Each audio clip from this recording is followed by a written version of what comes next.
Hello बच्चों, welcome back to my YouTube channel study with Ishu.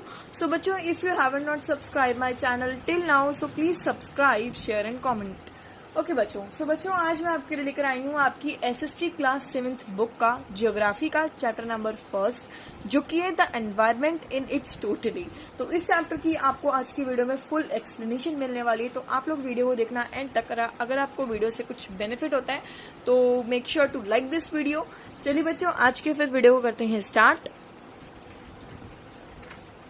So this is your chapter, whole chapter. So environment and it's totally. सबसे पहले तो environment क्या होता है? Environment होता है वातावरण, the sum total of all conditions prevail in our surroundings. हम हर चीज जो हमारे आसपास हो रही है, इंक्लूडिंग एक से ज्यादा हो, उसको हम कहते हैं environment. Make ecosystem which sustains our life, let everything. जैसे हमारे आसपास क्या है? हमारे पास हवा है, पानी है, खाना है, शेल्टर है, छत है, ये सब चीजें ना, तो यही सस्टेनेबल चीजें हैं जो कि हमारी लाइफ को बनाती हैं। Both environment and ecosystem have similar components. Environment और इकोसिस्टम में कुछ सेम ही कंपोनेंट्स होते हैं, जैसे लिविंग और नॉन लिविंग। हमारे आसपास लिविंग चीजें भी हैं, नॉन लिविंग चीजें भी हैं। हमारे आसपास जैसे मान लो इंसेक्ट है, वो एक लिविंग है, और एक ये कॉटन क्लॉथ है, तो ये क्या है? ये लिविंग नहीं है, ये नॉन लिविंग है। तो वो ये कह रहे कि एनवायरनमेंट और इकोसिस्टम में वो बता रहा था। अब हम पढ़ने जा रहे हैं कंपोनेंट्स ऑफ एनवायरनमेंट। क्या क्या कंपोनेंट्स हैं एनवायरनमेंट की? तो the term environment comes from the French word. जो एनवायरनमेंट आया है, the word which come from French word. So it is a combination of two word, दो वर्ड्स का कॉम्बिनेशन है, which is in and viron, which is circle. In का मतलब होता है इन, विरोन मतलब circle. In circle meaning in circle is around. Circle का meaning जो होता है सराउंड होता है। Which is our environment has two main components. दो मेन कंपोनेंट्स होते हैं which are natural and human made. So we will study about this. Natural, बच्चे हम सबको पता है नेचुरल में दो टाइप्स के होते हैं, बायोटिक, एबायोटिक। ह्यूमन में सोसाइटी होती है और मैन मेड स्ट्रक्चर्स वगैरह होते हैं। तो नेचुरल के बारे में पढ़ेंगे सबसे पहले। तो natural environment containing biotic and abiotic. So human environment consist of human society that includes. अब ह्यूमन एनवायरनमेंट में क्या क्या इंक्लूड होता है? सोसाइटी होती है, दैट इज सोसाइटी में क्या क्या इंक्लूड होता है? जैसे कल्चर हो गया हमारा, इकोनॉमी हो गई, हमारी लाइफ होगा, हमारा रिलीजन हो गया, हिंदू है, मुस्लिम है, वो सिख है उसका रिलीजन है, वो हिंदू है उसका रिलीजन है, ऐसे। मैनमेड स्ट्रक्चर्स जैसे कौन कौन सी हो गए? हमारे कैनल्स हो गए, डैम्स हो गए, सड़कें हो गई, बिल्डिंग्स वगैरह हो गए। ये सब चीज़ें क्या मैन मेड है, इंसान ने बनाई है, आदमी ने बनाई है ये चीज़ें, तो इसको कहते हैं man made things. So we will study about now natural and एक सेकेंड, नेचुरल एनवायरनमेंट के बारे में हम पढ़ेंगे सबसे पहले। तो नेचुरल एनवायरनमेंट में बायोटिक और नॉन बायोटिक चीज़ें कंटेन होती है। बायोटिक बेसिकली क्या होता है बच्चों? बायोटिक वो होता है लिविंग थिंग्स एंड बायोटिक होता है नॉन लिविंग थिंग्स। तो इसके बारे में भी हम एक बार पढ़ लेते हैं कि what is the difference between biotic and abiotic. Because जो ये इस चैप्टर में ना बेसिकली डिफरेंस ही बहुत सारे हैं। जैसे डिफरेंस बिटवीन बायोटिक, तो इस चैप्टर में बेसिकली आपको डिफरेंस ही ज्यादातर लर्न करने हैं। बायोटिक कंपोनेंट्स क्या होते हैं बच्चों? Biotic components anything related to living things, living being से जो चीज़ें रिलेटेड होती हैं, which is known as a biotic components, जो कि perform functions which are birth हो गया, ग्रोथ हो गया, डेथ हो गया, adapt the influence as a biotic environment. और एग्जाम्पल्स आर प्लांट्स, एनिमल्स ले लो, ह्यूमन बींग्स ले लो। हम भी तो बायोटिक ही हैं, हम बोल रहे हैं, सांस ले रहे हैं। सो जो लिविंग बींग्स होते हैं, जो लिविंग बींग्स होते हैं उसको हम बायोटिक कहते हैं, जो नॉन लिविंग बींग्स होते हैं उसको हम एबायोटिक कहते हैं। बेसिक डिफरेंस इसमें यही है। तो प्लीज प्लीज प्लीज प्लीज मैं बोलती हूँ इम्पोर्टेंट है, उसको आप एक पेन लिया करो। सबसे पहले तो जब आप पढ़ा रहे हो आपके साइड पे पेन होना चाहिए, कि ताकि आप एक बार मार्क कर सको वो चीज जो भी मैं आपको पढ़ा रही हूँ। तो यहाँ मैंने भी पेन ले लिया, और ये पॉइंट इट्स मस्ट इम्पोर्टेंट, तो इसको जरूर रिवाइज कर लो, एक बार लर्न कर लो। और नेचुरल में क्या क्या होते हैं, ह्यूमन में क्या क्या होते हैं, और इंक्लूड्स क्या क्या होते हैं, ये चीज़ें भी एक बार कंपोनेंट्स लर्न कर लो। एनवायरनमेंट और इकोसिस्टम के जो कंपोनेंट्स हैं वो भी लर्न कर लो। ये इट्स इम्पॉर्टेंट। ये बेसिकली पूरा चैप्टर बहुत ज़्यादा इंपॉर्टेंट है, और मैं बता रही हूँ 8th में भी ऐसा ही है, 9th में ऐसा है, 10th में ऐसा है। तो मतलब आपको अच्छे से पढ़ना है, कि ताकि आप आगे के क्लासेस के लिए इतना प्रिपेयर हो जाओ कि आता है आपको तुक्के मारने की, there is no need to तुक्का मारना। ओके, सो अब हम पढ़ने जा रहे हैं physical components of our natural environment. Physical components क्या क्या होते हैं? जो कि लाइथोस्फेयर है, हाइड्रोस्फेयर है और एटमॉस्फेयर है। तो तीनों के बारे में हम पढ़ेंगे। तो लाइथोस्फेयर क्या होता है बच्चों? लाइथोस्फेयर, जो लाइथो इज अ ग्रीक वर्ड, लाइथो एक ग्रीक वर्ड है, ग्रीक वर्ड से आया है विच मीन्स रॉक्स। लाइथो का मतलब होता है rocks. Rocks are the main material, बहुत ज्यादा इंपॉर्टेंट मटेरियल होता है अर्थ क्रस्ट का, अर्थ के अंदर का। They are made of minerals, तो मिनरल से बना होता है। Which are found in the interior, जो कि खाली अर्थ के इंटीरियर के, अर्थ के अंदर ही फाइंड हो सकता है, as well as on earth surface, और अर्थ के सरफेस पे। ऑन द अदर सरफेस, जो अदर सरफेस होता है अर्थ का, at west been in the ocean floor, वो ओशन फ्लोर पे या फिर लैंड फॉर्म्स है या फिर डेवलप्ड हुआ हुआ है डिस्टेंट डिकम्पोजिशन वगैरह पे, रॉक्स वगैरह पे। Okay, so basically lithosphere rocks covered होता है। अब हम पढ़ने जा रहे हैं hydrosphere. It is a domain of water, ये पूरा पानी से होता है cover, which comprises nearly 3/4 of the earth surface. Hydrosphere 3 से 3/4 पानी है हमारे अर्थ सरफेस का। तो अगर क्वेश्चन बन सकता है बच्चों की कितना पानी है, सो यू हैव टू से कि हाइड्रोस्फीयर कितना है। हाइड्रोस्फीयर की डिफाइन भी आ सकती है आपके पास। ओशियंस ले लो, रिवर्स ले लो, लेक्स ले लो और वाटर बॉडीज ले लो। Ocean and sea water is called सेलेना। जो ओशियन और सी वाटर होता है उसको सेलिना वाटर कहते हैं। Whereas river point are fresh water, क्योंकि जो रिवर पॉइंट्स वगैरह होते हैं वो तो फ्रेश वाटर होते हैं।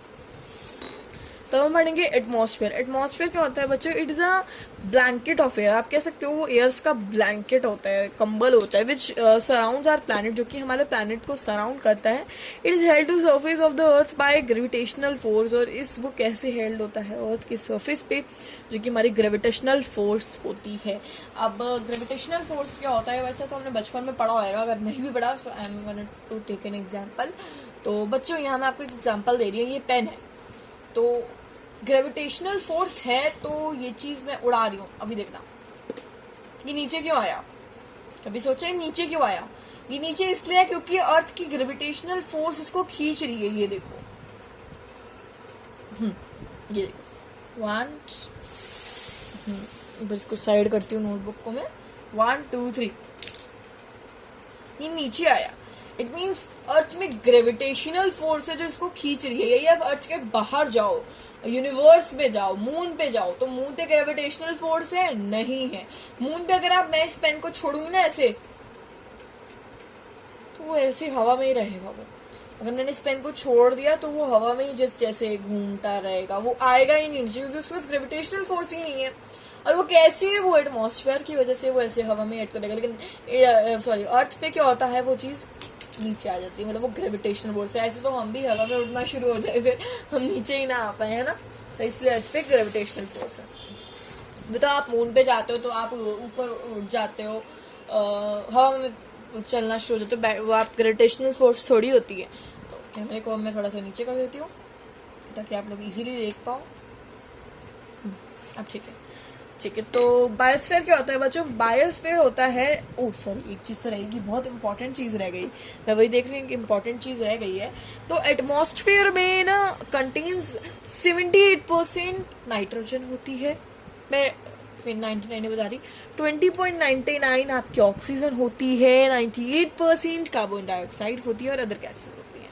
तो इसको तो भाई अच्छे से दिमाग में घुसा लो कि कितनी कितनी गैसेज होती हैं, क्योंकि इट इज बहुत ज्यादा इंपॉर्टेंट, बोलने वाली थी, इट इज बहुत ज्यादा इंपॉर्टेंट क्वेश्चन। तो it is most important question, तो प्लीज अच्छे से कर लो, अच्छे से कर लो। मैं बार बार रिपीट आउट कर रही हूँ आप सबको। और बायोस्फीयर क्या होता है बच्चे? नेरो जोन होता है, जो कि इसमें लैंड, वाटर, पानी सब कुछ कंटेन होता है। इवन बायोटिक, एबायोटिक सब कुछ बायोस्फीयर में कंटेन होता है, which is known as a biotic. Okay, और अब हम पढ़ने जा रहे हैं बच्चों ह्यूमन एनवायरनमेंट। ह्यूमन एनवायरनमेंट क्या होता है? ह्यूमन एनवायरनमेंट होता है रिलेशनशिप, जो रिलेशनशिप होती है natural environment including physical components और give rights to human component.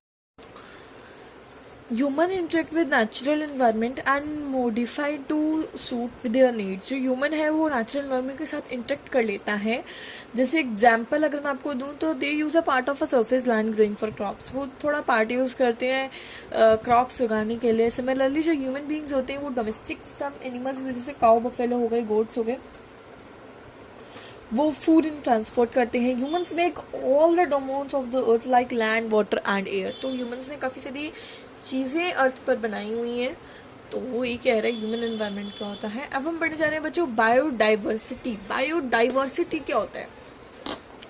मैंने आपको बताया biodiversity is one of the most except of our environment. Except environment से है। It is a variety of land forms of all levels of plants, हर चीज है इसमें। प्लानिट अर्थ है विच इंक्लूड्स इंडस्ट्रियल है, मेरिना है, एरियल है, सरफेस लैंड फॉर्म्स है, बहुत कुछ है। Dinosaurs once lived on the earth but have disappeared in the natural course. Dinosaurs earth पे थे बट उन्होंने नेचुरल कोर्स की तरह अपियर करा था, but billions of years in the present age many precious life times are disappearing from the earth surface. बहुत सारे life forms आए थे अर्थ सर्फेस पे, जैसे टाइगर हो गया, एलिफेंट्स हो गए, राइनोसोर्स हो गए, और कुछ अलग जैसे वर्ड्स ऑफ एक्सटिंक्शन थॉट्स वगैरह हो गए। अब ये रॉन्ग टिक टिक, तो इसको प्लीज कर लीजिए अपनी नोटबुक में, ये रहा, मैंने आपको शो कर दिए, कर लीजिए। मैंने भी चैप्टर रीड करा, मुझे भी बहुत इजीली आ गया, ऐसे आप ही चैप्टर रीड करोगे तो आपको भी आ जाएंगे, ये कुछ मुश्किल नहीं है। तो पहले खुद ट्राई करा करो, फिर देखा करो कि मैम ने क्या करवाया है। तो now comes to our last topic which is conservation. Conservation क्या होता है? One of the most critical need of present to protect our environment. बहुत ज़्यादा इंपॉर्टेंट है हमारे एनवायरमेंट को प्रोटेक्ट करने के लिए, हमारे इकोसिस्टम को प्रोटेक्ट करने के लिए। जैसे वेस्ट डिस्पोजल क्या होता है बच्चे? Waste both from household से जो घर के वेस्ट होते हैं, इंडस्ट्रीज के वेस्ट होते हैं, always harmful, it needs proper management. बहुत ज़्यादा हार्मफुल होते हैं तो इनको प्रॉपर मैनेजमेंट चाहिए वेस्ट डिस्पोजल को। Maintenance of balance in the ecosystem, maintain करना चाहिए हमें जो बैलेंस है इकोसिस्टम में, जितना भी हमारा बैलेंस है। We must protect our activities, हमें अपनी एक्टिविटीज को देखना चाहिए कि हम नेचर और मैन के बीच में क्या एक्टिविटीज हैं। फॉर एग्जांपल हमें पॉल्यूशन चेक करना चाहिए क्योंकि हम इको फ्रेंडली है। Afforestation and check the poaching, हमें एफॉरेस्टेशन प्रोसेस करना चाहिए। एफॉरेस्टेशन क्या होता है? Cutting down, growing of trees, cutting down of trees deforestation होता है। But we have to do बच्चे एफॉरेस्टेशन। आप ट्री ज़रूर लगाने चाहिए, प्लांट ज़रूर लगाने चाहिए आपको, कोई ना कोई प्लांट। बिकॉज अगर आप यही ठान लो कि आपको आपके हर बर्थडे पे आपको एक प्लांट लगाना है, तो ऐसे अगर आप सब ये सोचना शुरू हो गई आपको अपने हर बर्थडे पे प्लांट लगाना है, फिर तो कितने सारे प्लांट्स ट्रीज ग्रो हो जाए। और जितना हो सके एफॉरेस्टेशन प्रोसेस करा करो, डिफॉरेस्टेशन मत करा करो। गलत है डिफॉरेस्टेशन करना, हमें कटिंग नहीं करनी चाहिए, हमें ग्रोइंग करनी चाहिए। सेविंग रिसोर्स, हमें जो रिसोर्स वगैरह है, एनर्जी वगैरह है, उसको सेव करना चाहिए। Exclusive dependence on fossil fuels, जैसे हम फॉसिल फ्यूल्स पे बहुत ज़्यादा डिपेंड है, कोल मिनरल वगैरह पे कितने डिपेंड है हम अपनी अर्थ पे। नॉट ओनली कॉल्स अब beyond the critical limit, we also holding the threat of all the extinction, जैसे डिकेड्स हो गया। We must think our future generation, हमें फ्यूचर जनरेशन के बारे में हमें सोचना चाहिए। हमें इतने ज़्यादा पेट्रोल, कितना पानी कितना ज़्यादा हम वेस्ट करते हैं, टैप की टैप ओपन छोड़ दी, कितना पानी वेस्ट कर देते हैं। हम लोग बर्तन मांजते हैं तो जस्ट टैप ओपन पूरी की पूरी, आप अपनी मेड को बोलो या फिर आप खुद मांजते हो बर्तन तो आप खुद भी, मतलब जितना हो सके पानी को कंजर्व करो। आप अपने फ्यूचर जनरेशन के बारे में सोचो, अपने आगे वाले बच्चों के बारे में सोचो कि उनका क्या होएगा, आगे की जो जनरेशन आएगी उनका क्या होएगा। अगर ये सब चीज़ें फॉसिल फ्यूल्स ही खत्म हो जाएंगे फिर क्या लाइफ रह जाएगी अर्थ पे? नहीं रह जाएगी, कोई लाइफ नहीं रह जाएगी अर्थ पे, सब खत्म हो जाएगा। So we should have to conserve our fossil fuels, we have to do afforestation, we have to maintain our balance in ecosystem, we have to don't use waste disposal। जो हमारे वेस्ट होते हैं वो हमें प्रॉपर मैनेजमेंट में करना चाहिए, हमें वो बहुत ज़्यादा हार्मफुल होते हैं। ओके, सो बच्चों यहीं आपका चैप्टर खत्म होता है। होप आपको चैप्टर बहुत अच्छे से समझ आ गया होगा। हाँ, लगता है कोई डाउट है so please leave it in the comment below, please comment section में बोल दिया करो कि अगर आपको कोई भी सिंगल डाउट आ रहा है, कोई वर्ड का डाउट, कोई पैराग्राफ, मान लो ये पैराग्राफ आपको समझ नहीं आया तो आप मुझे बोलो मैम प्लीज़ आप लाइथोस्फेयर वाला पैराग्राफ एक बार दोबारा समझा दो, तो मैं आपको वो बिल्कुल समझाऊंगी जैसे मैं बाकी डाउट्स वीडियो क्लियर करती हूँ। तो हाँ, मैं आपको बता दूं मैंने एमएससी की क्लास 7 की प्लेलिस्ट क्रिएट करी हुई है बच्चों, हिस्ट्री की करी हुई है और बाकी साइंस की तो करी हुई है मैंने। अभी जियोग्राफी की पहले चैप्टर की प्लेलिस्ट आ चुकी होगी आप सबके पास, तो आप सारी प्लेलिस्ट देखिए और लाइक कमेंट शेयर जरूर करना और लाइक जरूर करा करो वीडियो को। बहुत अच्छा लगता है कि हाँ इतने बच्चे मोटिवेट कर रहे हैं, अच्छा लगता है और मुझे समझ आ जाता है कि अच्छा इतने बच्चों को समझ आ गया तभी वो वीडियो को लाइक कर रहे हैं। Thank you so much all for watching this video. अगर आपको आज की वीडियो अच्छी लगी तो प्लीज़ लाइक कमेंट शेयर और I will meet you in the next video. तब तक के लिए आप सभी से अपना ध्यान रखिए और टेक केयर, बाय बाय।